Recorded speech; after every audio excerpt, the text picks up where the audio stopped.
Hi, I'm Leslie Meredith with Breakbulk Events and Media. We've just finished our Incoterms panel, and I have Frank from CB&I who was on the panel talking about the shipper's perspective.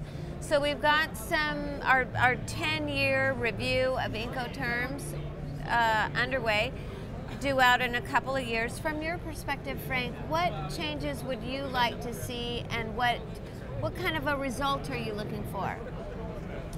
Well, first of all, I do appreciate the fact that the ICC is now collecting information and asking. Right? Is that different?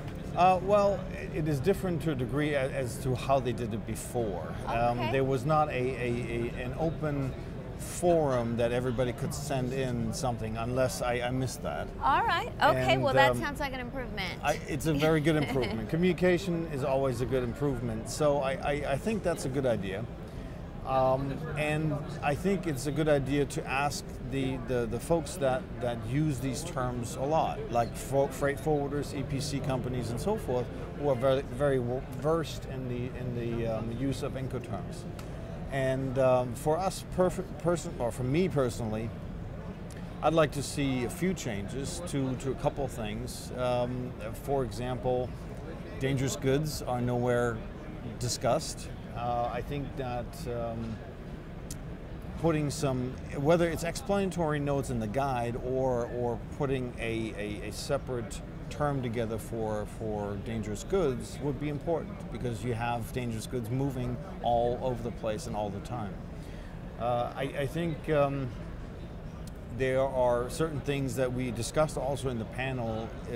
For example, FCA is a term that, because it has two places for delivery. What does that stand for? Tell us what that stands for. It is free carrier, and free carrier means that it could, well, the options for delivery are at the facility of the supplier or at another public facility, either an airport or an ocean port, a freight forwarding company, where the material could be delivered to. So, and then there are little differences in regards to who has to load and who has to unload and those kind of things. So you actually have a bit of two terms combined into one, which makes it more difficult to understand for people, because the more options you give, the more chances there are for people to misunderstand.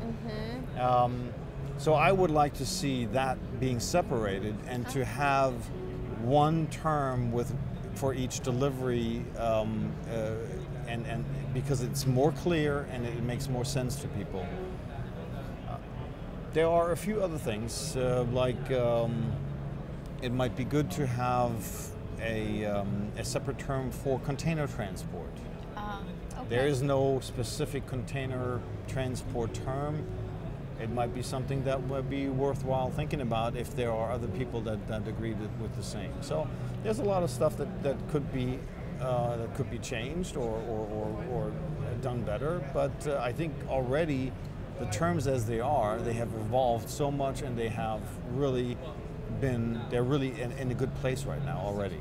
Right. Well, I know that our constituents here at Breakbulk have been very interested in this topic, and I know they appreciate the opportunity to be able to give some feedback too. Yeah, and I think they should.